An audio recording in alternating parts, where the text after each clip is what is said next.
जी दोस्तों, Microsoft Excel से related एक नई वीडियो में आपको खुशामदीद कहता हूँ। आज हम माइक्रोसॉफ्ट एक्सेल की मज़ीद तकनीक्स को डिस्कस करेंगे। उस दिन हमने डाटा एंटर करने का सीखा, उसकी फ़ॉन्ट साइज़ कैसे करना है, उसको बोल्ड कैसे करना है, इसके मतलब हमने कुछ उसके फ़ॉन्ट के मतलब कुछ चीज़ें सीखी। इससे आगे हम बात करते हैं कि अगर हमने जो है वो एक सीरीज़ में डाटा लिखना हो तो हम एक सीरीज़ में माइक्रोसॉफ्ट एक्सेल के पर डाटा कैसे लिख सकते हैं। तो फॉर एग्ज़ाम्पल हमारे जो है वो 50 एम्प्लॉइज़ हैं, हमने 50 एम्प्लॉइज़ के बारे में लिखना है, तो हमने उनका सीरियल नंबर लिखना है। तो वहाँ यानी कि 1 2 3 4 5 6। तो एक तो तरीका है कि आप मैनुअली लिख लें कि हमारे जो है वो 300 एम्प्लॉइज़ है, हमारे 50 एम्प्लॉइज़ का हम डाटा लिख रहे हैं, हम 150 एम्प्लॉइज़ का डाटा लिख रहे हैं। तो उसकी जो है वो एक तो साइड इफ़ेक्ट ये है कि आपका एक टाइम बहुत कंज्यूम हो जाएगा अगर आप मैनुअली लिखना शुरू करें। तो एक्सेल ने उसकी एक जो है वो बाय डिफ़ॉल्ट एक्सेल क्या करता है कि उस एक सीरीज़ के तौर पे आपको नंबर दे देता है। लेकिन उसके लिए आपको क्या करना है कि आपने सबसे पहले तो जिस सेल में लिखना है उस सेल को सिलेक्ट कर लें। उस पे आपने एक सीरीज़ लिखनी है, यानी कि मान लें अगर आपने सीरीज़ में जिस सीरीज़ में डाटा लिखना है उसका आपने एक थोड़ा फॉर्मेट यानी कि पैटर्न बनाना है, यानी कि जिस सीरीज़ में आप लिख रहे हो। फॉर एग्ज़ाम्पल आपने 1 2 3 4 में लिखना है, तो आपने पहले एक सेल में 1 लिख लिया, उससे नेक्स्ट सेल में भी आपने उस सीरीज़ के मतलब दूसरा वर्ड लिख देना है। फॉर एग्ज़ाम्पल आप 2 लिख रहे हैं, तो ये 1 और 2 इसका मतलब जो है वो एक्सेल में बाय डिफ़ॉल्ट ये चला गया, ये फ़ंक्शन क्रिएट हो गया कि आप जो है वो 1 2 3 4 5 6 7 इस हिसाब से जो है वो फॉर्मेट यानी कि इस सीरीज़ को लिखना चाह रहे हैं। तो अभी आप देखो, अब इन दोनों को आप सिलेक्ट कर लोगे, उसी तरह जैसे आप सिमिलर डाटा को कॉपी करते थे, इसी तरह अब उस जो है वो फिल हैंडल को पकड़ के आप ड्रैग डाउन नीचे लेके आएँगे। आपने देख जिधर जितने एम्प्लॉइज़ का डाटा, जितने ट्रांज़ैक्शन का डाटा लिखना है, उधर आप उतनी सीरीज़ लेके छोड़ देंगे। तो आप देखें कि एक्सेल ने बाय डिफ़ॉल्ट जो है वो सीरीज़ पूरी जो है वो आपको लिख के दे दी 1 2 3 4 5। इसका मतलब आप जो है वो ये काम 10 सेकंड में कर सकते हैं, जो आप मैनुअली करीबन 10 से 15 मिनट में करेंगे। इसी तरह अगर आपने फॉर एग्ज़ाम्पल किसी और चीज़ में डाटा लिखना हो, फॉर एग्ज़ाम्पल आपने 3 का टेबल लिखना हो, यानी कि 3 का टेबल आपने लिखना हो, तो अब 2 का टेबल लिखना हो, 2 की टेबल की सीरीज़ लिखनी हो, तो अब वो भी लिखते हैं। तो इसके लिए भी आपको क्या करना है कि 2 की सीरीज़ का फॉर्मेट क्रिएट करना है, ताकि एक्सेल को पता चल जाए कि हम 2 के टेबल की सीरीज़ जो है वो लिख रहे हैं। तो इसके लिए आप क्या करोगे, पहले पे 2 लिखोगे, उसके बाद उसकी सीरीज़ का जो दूसरा लिखेंगे वो है 4। तो इसको यानी कि इसमें अब इससे ये हुआ कि एक्सेल को एक पैटर्न पता चल गया कि अब 2 की सीरीज़ का जो है 2 की सीरीज़ अब लिखना शुरू कर दी की आपने। तो उसी तरह आप क्या करोगे, दोनों को सिलेक्ट करोगे और फिल हैंडल को पकड़ के ड्रैग डाउन नीचे लेके आओगे। तो अब देखो कि अब एक्सेल ने बाय डिफ़ॉल्ट जो है वो 2 का टेबल लिख दिया आपको, 2 की सीरीज़ में 2 के टेबल की सीरीज़ आपको लिख के दे दी। इसी तरह आप जो है वो डेज़ के नाम जो है वो लिख सकते हैं। इसकी तरह आप जो ईयर के नेम है, पूरे साल का महीनों के नेम है वो भी लिख सकते हैं, मंथ के नेम है वो लिख सकते हैं। फॉर एग्ज़ाम्पल आपने दिनों के नेम लिखने हैं, दिन के नेम लिखने हैं, तो डेज़ आप लिखना चाह रहे हो, तो आपने पहले इसके लिए आपको सीरीज़ क्रिएट करने की ज़रूरत नहीं है। इसके लिए एक्चुअल को खुद ही पता है कि इन्होंने डेज़ के नाम लिखना चाह रहे हैं। तो आप इस पे जो जिस दिन से आप शुरू करना चाह रहे हैं, अगर संडे से शुरू करना चाह रहे हैं तो आप पहले संडे लिख दें। अगर आप मंडे से शुरू करना चाह रहे हैं तो हम मंडे से लिख दें। फॉर एग्ज़ाम्पल हम मंडे से लिखते हैं तो हम पहले मंडे लिख देते हैं। उसी तरह फिर क्या करो, उसी तरह आप जो है वो ड्रैग लेके आओ नीचे फिल हैंडल को पकड़ के। तो आप देख सकते हैं कि एक्सेल ने बाय डिफ़ॉल्ट जो है वो इसको Monday, Tuesday, Wednesday, Thursday, Friday, Saturday, Sunday, Monday, Tuesday, ये खुद ब खुद वीकेंड जो है वो डेज़ में एक हफ़्ते में पूरे दिन के नाम लिख दिए। डेज़ के नाम एक सीरीज़ में लिखना शुरू जा रहा है। इसी तरह अगर आपको साल के लिखने साल के नाम लिखने हैं, तो आप जो है वो ये करें कि साल के पहले मंथ का नाम आप लिख दें, यानी कि जनवरी। तो अगर आप पूरा नहीं लिखना चाह रहे, तो अगर आप जैसे चल यानी कि एक ट्रेंड चल रहा है कि आप 3 वर्ड हर मंथ के पहले 3 वर्ड लिखते हैं, तो फिर भी वो एक्सेल जो है वो बाय डिफ़ॉल्ट आपको एक सीरीज़ में क्रिएट करके दे देगा। फॉर एग्जांपल हमने जैन लिख दिया, तो अगर हम इसको डायरेक्ट नीचे लेके आएँ तो आप देखें कि उसने पूरा का पूरा एक सीरीज़ में हमें लिख के दे दिया, यानी जनवरी, फरवरी, मार्च, अप्रैल, मई, जून, जुलाई, अगस्त, सितंबर, अक्टूबर, नवंबर और दिसंबर। एक सीरीज़ में उसने हमें लिख के दे दिया जितने हमने टेबल सेलेक्ट किए। ठीक है, हो गया। इसी तरह आप जो है वो कोई भी डाटा को एक सीरीज़ में लिखना चाह रहे हो, तो जो नंबर हैं उनके लिए तो आपको क्या करना है पड़ेगा कि आपको एक पैटर्न बताना पड़ेगा कि हम इस पैटर्न की सीरीज़ चाहते हैं। तो वो उस पैटर्न की सीरीज़ जो है एक्सेल बाय डिफ़ॉल्ट आपको क्रिएट करके दे देगा। लेकिन डेज़ और मंथ की जो नाम है, इनके लिए आपको एक सीरीज़ क्रिएट करने की ज़रूरत नहीं है। बल्कि आप जो है वो या अगर डेज़ का नाम डेज़ के लिखना है, तो आप वीकेंड का जिस दिन से शुरू करना चाह रहे हैं उसका एक उस दिन का नाम लिख के आप वो सीरीज़ में पूरी की पूरी क्रिएट कर सकते हैं। इसीलिए आप इसके अलावा आप जो मंथ साल के मंथ है उनका अगर आप सीरीज़ लिखना चाह रहे हैं कि पूरी सीरीज़ यानी कि पूरे साल खुद ब खुद लिखें, मुझे मैनुअली जो है वो लिखना ना पड़े, तो आप उसको भी आप लिख सकते हो।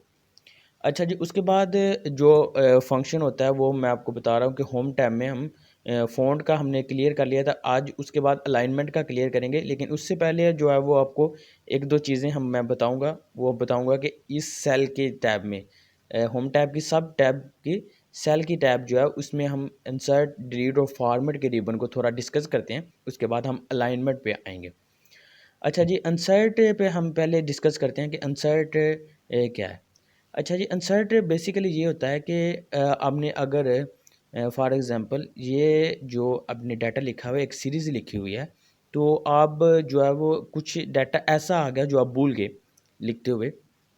फॉर एग्ज़ाम्पल 6 के बाद और 7 से पहले कुछ डाटा आना था, वो जो आपने भूल गए, वो जो आप नहीं लिख पाए, तो बाद में आपको याद आया कि हाँ यार, तो आप ये क्या करेंगे, क्या ऐसा करेंगे कि आप जो है वो सारा डाटा डिलीट करके दोबारा लिखना शुरू करेंगे ताकि वो जो डाटा एंटर हो जाए। तो इस पे तो बहुत ज़्यादा टाइम लग देगा।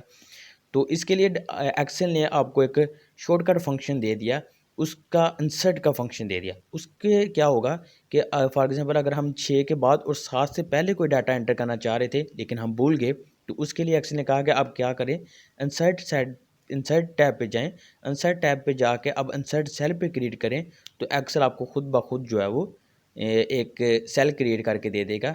यानी कि ये देखिए, अब उसको पूछ रहा है कि आपने शिफ्ट डाउन एक जो है वो सेल क्रिएट करना है, तो हमने कहा जी हाँ, हम शिफ्ट डाउन जो है वो या आप शिफ्ट राइट भी कर सकते हैं, शिफ्ट डाउन भी कर सकते हैं, लेकिन हमने कहा कि हम डाउन करते हैं कि ताकि हम 6 के बाद और 7 से पहले कोई डाटा लिखना चाह रहे हैं वो लिख सकें। तो आप उसको करें, तो ये देखें कि एक्सेल ने बाय डिफ़ॉल्ट जो है वो 6 के बाद और 7 से पहले एक जो है वो सबको सेल क्रिएट करके दे दिया ताकि आप डाटा वो लिख सको। तो इस पे फॉर एग्ज़ाम्पल हमने लिखना था कि 6 ए लिखना था, लेकिन हम भूल गए, तो एक्सेल जो है वो बाय डिफ़ॉल्ट जो है वो यहाँ आपने डबल 6 इधर लिखना होगा, या ये 6 ए लिखना था वो भूल गए, तो एक्सेल ने कहा कि आप इंसर्ट पे जाके अब इंसर्ट सेल कर लो, तो जो चीज़ आप उस सेल पे भूल गए थे लिखना, तो वो आप लिख लो। इसी तरह अगर आपने क्या करना है कि अगर आपने फॉर एग्ज़ाम्पल ये 7, 8 और 9, इसी तरह अगर आपने 4, 3 और 2, अगर आप जो है वो इधर आपने कोई चीज़ कॉलम में लिखनी चाह रही थी, तो आप चाह रहे हैं कि हमें जो है वो राइट पे कोई एक्सेल जो है वो एक सेल क्रिएट करके दे दे ताकि हम कुछ डाटा भूल गए थे वो हम लिख सकें। तो अब उसके लिए भी क्या करो, इंसर्ट जाके इंसर्ट सेल पे जाओगे, तो आप वो को कहेगा कि सेल जो है वो अपनी शिफ्ट राइट करना है, यानी कि जो हमें राइट साइड पे हमारा जो सेल है वो शिफ्ट हो जाए ताकि हम उस पे उस डाटा पे लिख सकें। तो ये देखें, जो क्या हुआ कि 8 और 3 दूसरी साइड पे चला गया, यानी कि शिफ्ट राइट हो गया, और हमारे पास 7 और 9 के दरमियान जो है वो एक सेल क्रिएट हो गया, एक सेल उसने क्रिएट करके दे दिया ताकि हम जो डाटा भूले हुए थे वो हम लिख सकें।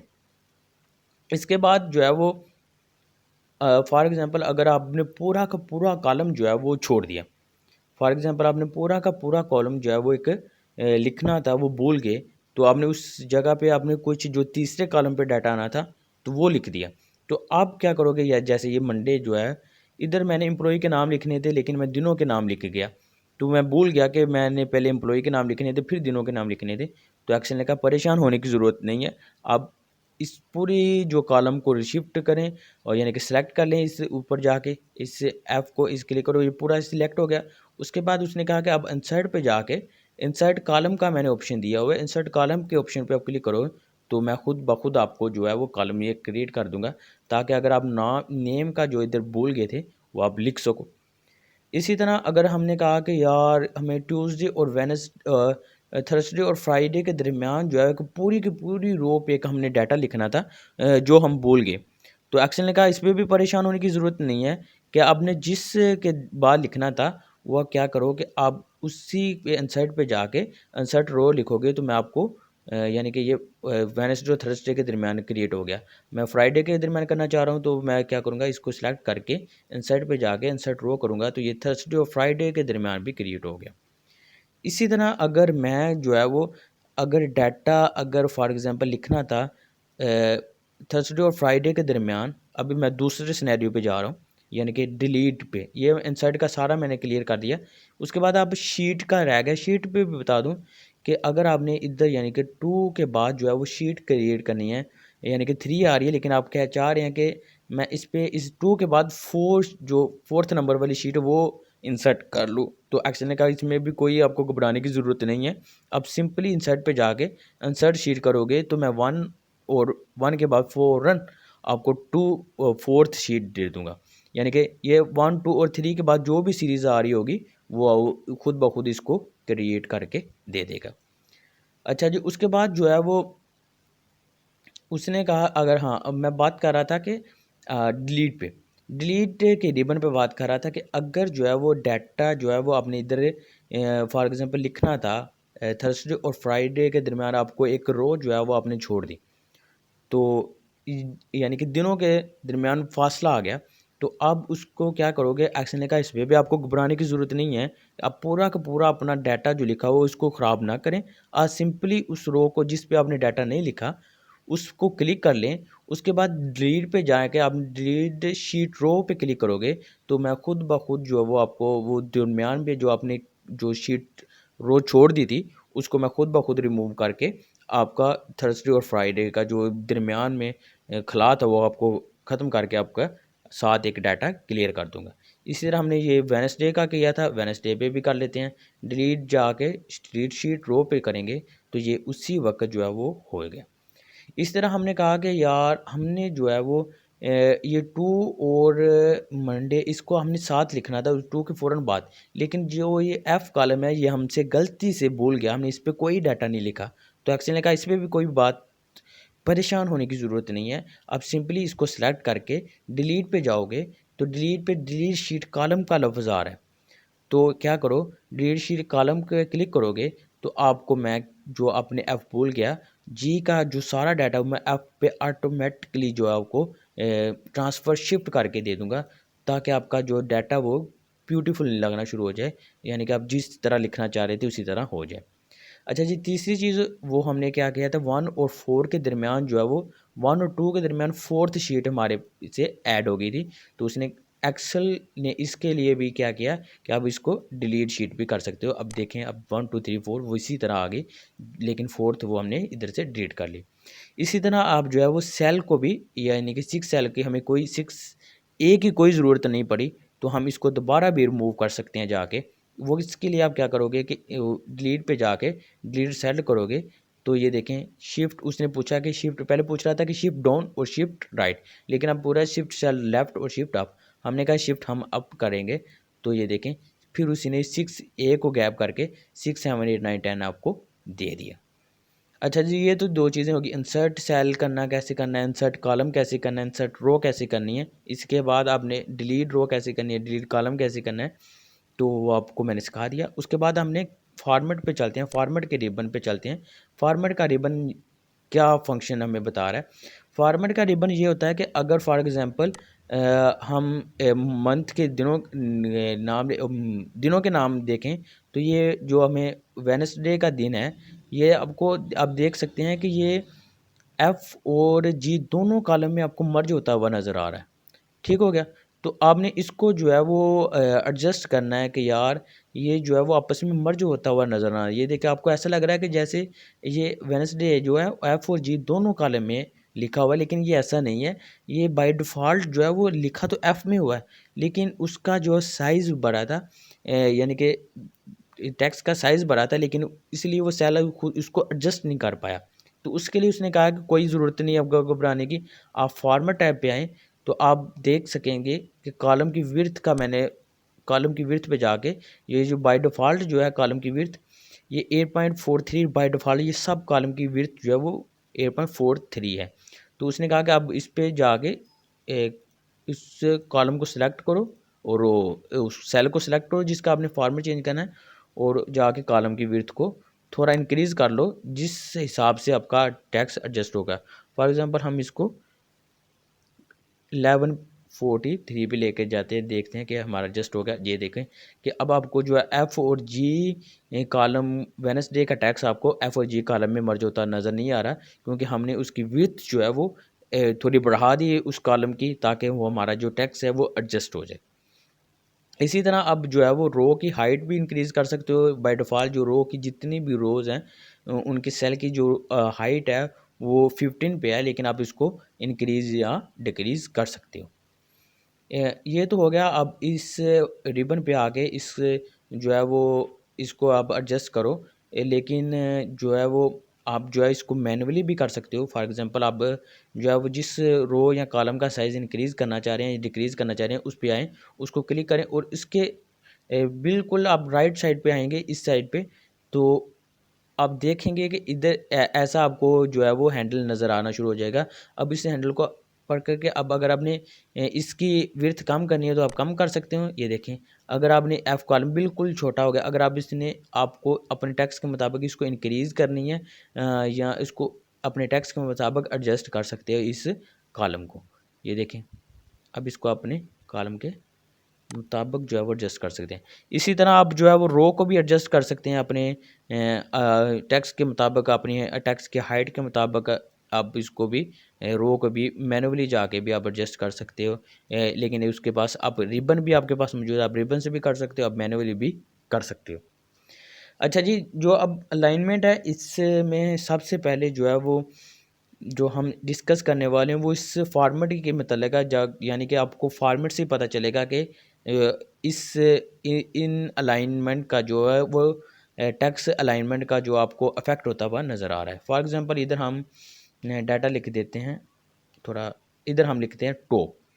टॉप का वर्ड हम लिखते हैं, तो हम इसको टेक्स्ट की डिफरेंट अलाइनमेंट क्या होती है वो हम इससे सीखेंगे, इस वर्ड से। तो अब देखो, हमने जब उसको ये ऊपर जो लाइन लिखा हुआ है इसका मतलब होता है टेक्स्ट की अलाइनमेंट किधर करनी है। फॉर एग्जांपल ये आप जो है वो बाय डिफ़ॉल्ट जो है वो जो बाय डिफ़ॉल्ट होता है वो आपको थोड़ा बता दूं, इसको हम थोड़ी इसकी विड्थ डिक्रीज़ करते हैं और थोड़ी सारा इसका एडजस्ट करते हैं। तो बाय डिफ़ॉल्ट जो है वो एक्सेल का लेफ़्ट बॉटम पे होता है बाय डिफ़ॉल्ट। जो टेक्स्ट की अलाइनमेंट एक सेल में होती है वो बाय डिफ़ॉल्ट होती है, लेकिन हमें नहीं पता चलता जब हम इसका बाय डिफ़ॉल्ट यानी कि एक्सेल अपने प्रॉपर जो स्टैंडर्ड विड्थ और हाइट है उसमें होता है, उसमें हमें इसकी अलाइनमेंट नहीं पता चलती। लेकिन हमने जब उसकी विड्थ को थोड़ा इंक्रीज़ करके देखा तो हमें पता चला कि एक टेक्स्ट में जो है वो एक टेक्स्ट में एक सेल में टेक्स्ट की अलाइनमेंट जो है वो लेफ़्ट बॉटम पे होती है, लेफ़्ट बॉटम पे होती है। हम इसकी टेक्स्ट की अलाइनमेंट को आप देखेंगे, अब एच कॉलम में आप देखेंगे कि हम इसकी अलाइनमेंट टेक्स्ट की अलाइनमेंट को यानी कि मिड में भी ले सकते हैं, उसको राइट पे भी कर सकते हैं। इसी तरह आप इसको एक सेल के अंदर आप इसको राइट पे भी लेके जा सकते हैं, उसको बॉटम पे भी ले के जा सकते हैं। ये इस हिसाब का फंक्शन जो है इसका सिर्फ टेक्स्ट अलाइनमेंट के साथ जुड़ा हुआ है, जो कि आपको जब वो स्टैंडर्ड साइज़ पे होता है आपको पता नहीं चलता, बट जब वो जो है अब थोड़ा इसको बड़ा करके अब जो है वो इसकी विड्थ और लेंथ को थोड़ा हाइट को इंक्रीज़ करके अब इसका इफेक्ट जो है वो देख सकते हैं। इसके बाद जो होता है उसके बाद जो होता है और इसकी टेक्स्ट की ओरिएंटेशन होती है कि आप टेक्स्ट की ओरिएंटेशन कैसे कर सकते हैं। तो इसके लिए आपके पास 3 से 4 और 5 ऑप्शन है। यानी कि आप इसका एंगल जो है वो काउंटर क्लॉकवाइज भी कर सकते हैं, उसका एंगल जो है वो क्लॉकवाइज भी कर सकते हैं, उसका टेक्स्ट का जो उसका एंगल है उसको वर्टिकल भी कर सकते हैं, उसको रोटेट अप भी कर सकते हैं, उसको रोटेट डाउन भी कर सकते हैं। हम इसका ये देखें, ये टॉप अब हमने क्या किया है कि मैंने एंगल को काउंटर क्लॉकवाइज कर दिया। तो ये देखें, आपको उसका टेक्स्ट का जो है उसके अलाइनमेंट है वो उसके जो ओरिएंटेशन है वो तेरी चेंज होगी। अगर हम इसको एंगल को क्लॉकवाइज करें तो ये देखें उसको कुछ और हो गया, अगर हम इसको वर्टिकल करें तो इसका देखें इफेक्ट कुछ और हो गया। इसी तरह अगर आप इसको रोटेट करें तो ये देखें, तो आप इसको किसी भी तरीके से इसको एडजस्ट कर सकते हैं। किस पे ओरिएंटेशन को आप किसी भी सेल के साथ सेल के एक सेल में लिखे हुए टेक्स्ट की किसी भी सिम्बत में किसी भी ओरिएंटेशन में जो है वो आपको इस पे कर सकते हैं। इसके अलावा आप जो है वो इसकी प्रॉपर जो है वो ओरिएंटेशन की आप जो है वो एंगल आप डिग्री जितनी डिग्री पे आप को आपने अगर क्लाइंट ने कहा या किसी ने भी कहा है तो आप ये इधर जो है वो इसको फॉर्मेट सेल अलाइनमेंट को आप जाके इधर देखेंगे तो ये ओरिएंटेशन आपको डिग्री के साथ बता रहा है। तो अगर आपने किसी कोई डाटा आ गया आपके पास जिस पे आपको फिक्स डिग्री बताई हो कि ये डिग्री जो है इसकी ओरिएंटेशन इतनी डिग्री पे होनी चाहिए, तो आप डिग्री के हिसाब से भी आप कर सकते हो। फॉर एग्जांपल मैं इसको थोड़ा देखता हूँ, ये देखें अभी जो जितना मैं इधर लेके आऊँ मेरा टेक्स्ट जो भी होगा वो 33 डिग्री पे होगा। तो ये देखें अब ये 33 डिग्री पे इसकी अलाइनमेंट हुई पड़ी हुई है। इसकी तरह आप इसको खुद भी फॉर्मेट सेल पे जाके आप कुछ भी कस्टमाइज़ कर सकते हो कि कितनी डिग्री पे जो मेरा कितना टेक्स्ट का एंगल कितनी डिग्री पे होना चाहिए, ओरिएंटेशन उसकी कितनी डिग्री पे होनी चाहिए। तो ये आप जाके भी आप सिलेक्ट कर सकते हो। अच्छा जी, उसके बाद जो ऑप्शन रह गया वो ये इसका फंक्शन ये होता है कि आप इसको ये जो आपने अलाइनमेंट सीखी है उसको आप मैनुअली जाके परफॉर्म कर दें। ये देखें मैनुअली भी आप जाके यानी कि आप मिड में करना चाह रहे हैं तो मैनुअली भी आप जाके कर सकते हैं। ठीक है क्या, अब इस तो टेक्स्ट को जिधर भी आप अलाइन करना चाहें उधर कर सकते हैं। इसका ये फंक्शन हो गया। उसके बाद रैप टैक्स क्या होता है? रैप टैक्स होता है ये है कि फॉर एग्जांपल अगर हमने जैसे मैंने बताया कि अब जो है वो अगर टैक्स जो है वो बाहर आ रहा है आपके सेल से, यानी कि दो सेल एक ही सेल में लिखा हुआ है लेकिन वो दो सेल आपको मर्ज होते हुए नज़र आ रहे हैं, तो उसको कैसे हल करें? तो उसके हल का मैंने सिंपल तरीका बताया कि आप फॉर्मेट की हाइट और जो विड्थ है उसको आप चेंज कर लें। अगर आप उसको चेंज नहीं करना चाह रहे तो आप जो है वो टेक्स्ट लाइन कर लें। फॉर एग्जांपल हमने लिखा था पाकिस्तान गवर्नमेंट,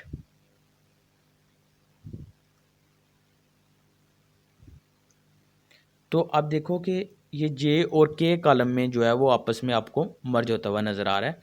तो अब इसको सिलेक्ट करो तो अब रैप टैक्स में करो तो एक्सेल बाय डिफ़ॉल्ट खुद ब खुद उसको ये देखें एक ही सेल में उसको खुद ब खुद एडजस्ट कर दिया। हमें खुद इसकी विड्थ और हाइट को जो है चेंज नहीं करना पड़ा, एक्सेल ने खुद ब खुद जो है वो उसको चेंज कर दिया। अच्छा, उसके बाद जो है वो आप इसके अलावा आप जो है वो इस एरो पे आएँ, इसको हम टैप टैक्स को ख़त्म करके अब इस जो है वो एरो पे आएँ, तो आप इस पे खुद भी कस्टमाइज़ कर सकते हैं आके कि टैक्स जो है वो हमारा रैप टैक्स होना चाहिए, श्रिंक टू फिट होना चाहिए, मर्ज सेल करने। मर्ज सेल मैं आपको बताता हूँ। श्रिंक टू फिट का मतलब होता है कि सेल एक ही सेल पे जो है वो पूरा का पूरा श्रिंक होके खुद ब खुद फिट हो जाएगा।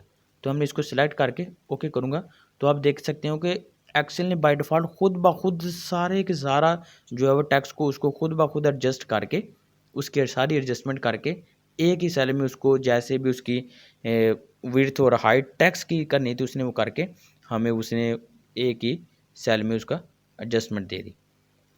अच्छा जी, एक हमारा फंक्शन इसमें अलाइनमेंट में रहेगा वो है मर्ज और सेंटर। मर्ज और सेंटर का मतलब ये होता है कि हमने जो है वो अगर एक ही तीन से चार डाटा लिखा हुआ है लेकिन हम चाह रहे हैं कि उन सबको डाटा को ख़त्म करके एक ही सेल जो है वो उसको हम मर्ज कर लें। ये तीन चार सेल जो है वो इकट्ठे हैं, उनको एक ही सेल में यानी कि सेम ही डाटा है तकरीबन, तो हम उनको एक ही सेल में मर्ज कर लें तो हम मर्ज कर सकते हैं उसको एक ही सेल में। फॉर एग्ज़ाम्पल हम इसमें भी एक डाटा लिखा हुआ था 1 जिसमें लिखा हुआ है, इस पर भी एक लिखा हुआ था और इस पे भी लिखा हुआ था और इस पे भी लिखा हुआ था। अभी हम इसको जो सिलेक्ट करेंगे इन चारों को, तो आप देखेंगे कि ये जो है वो, ये देखें, अब उसको आप मर्ज एंड सेंटर करेंगे तो ये सिर्फ और सिर्फ जो 1 है वो रह जाएगा, बाकी सारे के सारे आपस में मर्ज हो जाएंगे। हमसे पूछ रहा है कि ये मल्टीपल डाटा वैल्यू है, ये मर्जिंग हो जाएगी इनकी 1 सेल में, जो कि सिर्फ और सिर्फ upper left most data only है। Upper left most data only क्या है कि ये सिर्फ और सिर्फ 1 डाटा बचेगा, बाकी सारे के सारे जो है वो सेल मर्ज हो जाएंगे आपस में। तो ये देखें सारे के सारे, ये नहीं कि ये 4 सेल थे इधर, तो ये सारे के सारे मर्ज हो गए, एक सेल बन गए और जो है वो एक डाटा एक ही रह गया। इसके बाद इसमें मौजूद ऑप्शन है मर्ज सेस है, मर्ज सेल है। उसके बाद हम इसको अनमर्ज भी कर सकते हैं, लेकिन डाटा जो है वो ख़त्म हो गया। ये देखें अब चारों सेल उधर एक थे, लेकिन मर्ज तो दूसरे अनमर्ज तो हो गया, लेकिन जो है वो हम इसको अनमर्ज भी कर सकते हैं। फॉर एग्जांपल हमने इसको वैसे सिलेक्ट कर लिया, तो हम इसको, ये देखें ये 4 के 4 इधर डाटा था वो यानी कि जितने भी हमने सेल सेलेक्ट किए वो सारे के सारे एक ही सेल में मर्ज हो गए। इसी तरह फॉर एग्जांपल हम जो है वो आपको इधर मैं बताता हूँ, ये देखें हमने ये 4 जो ये 6 सिलेक्ट कर लिए, इस पर हम मर्ज एक्सेस वाला ऑप्शन लगाएंगे। तो ये देखें सबसे पहले उसने क्या किया, उसने ये 2-2 के 6 सिलेक्ट किए थे, उसने 2-2 के उसको कर दिया। लेकिन अब हम इसको 2-2 के कर दिया, यानी कि एक ही सेल में मर्ज नहीं किया, उसने उसको 2-2 में मर्ज कर दिया। उसके बाद हम इसको मर्ज सेल जो करेंगे वो सारा, यानी कि 4 सेल, यानी जितने हम सेल सेलेक्ट करेंगे उसको मर्ज सेल करेंगे। तो ये देखें सारे के सारे जितने भी हमने सेलेक्ट किए थे वो एक ही सेल में मर्ज हो गए, यानी कि एक ही सेल बन गए। कुछ ऐसा डाटा हो सकता है कि हम उसको सारे को मर्ज करना चाहें तो वो कर सकते हैं। उसके बाद हम इसको अनमर्ज भी कर सकते हैं, यानी कि ये देखें अनमर्ज भी कर सकते हैं। ये सारा का सारा मर्ज अनमर्ज हो गया, मर्ज भी कर सकते हैं और अनमर्ज भी कर सकते हैं। इसके अलावा आप इस पे जाके कस्टमाइज जाके खुद भी आप जो है वो इसका टेक्स्ट की अलाइनमेंट का हॉरिजॉन्टल होना चाहिए, हॉरिजॉन्टल कितना होना चाहिए, यानी कि लेफ़्ट होना चाहिए, सेंटर पे होना चाहिए, राइट पे होना चाहिए, जस्टिफाई होना चाहिए, फिल होना चाहिए, सेंटर अक्रॉस सिलेक्शन होना चाहिए। हम इस पर खुद कस्टमाइज़ भी कर सकते हैं। उसके बाद ये जो कितना होना चाहिए, कितना लेफ़्ट होना चाहिए, कितना राइट होना चाहिए, इस पे हम खुद जाके कस्टमाइज़ भी कर सकते हैं। तो ये चीज़ें आज हमने डिस्कस की। उम्मीद है आपको मेरी ये वीडियो बहुत पसंद आई होगी। अगर पसंद आई है तो मेरी वीडियो को लाइक करें और शेयर करें, क्योंकि ये नॉलेजेबल वीडियोज़ हैं। ये स्किल एक्सेल की नॉलेजेबल स्किल है, इसकी बहुत ज़्यादा वैल्यू। अगर आप शेयर करेंगे तो आपके बेनिफिट के साथ साथ किसी और का भी बेनिफिट हो जाएगा। आप मेरी वीडियो को कमेंट आपको लाइक करें, शेयर करें और जो है वो चैनल को सब्सक्राइब करें। इसमें इस चैनल पे आपको ऑनलाइन अर्निंग की बेशुमार टेक्निक्स बताई जाएंगी। आज के लिए इतना ही, मुझे इजाज़त दें।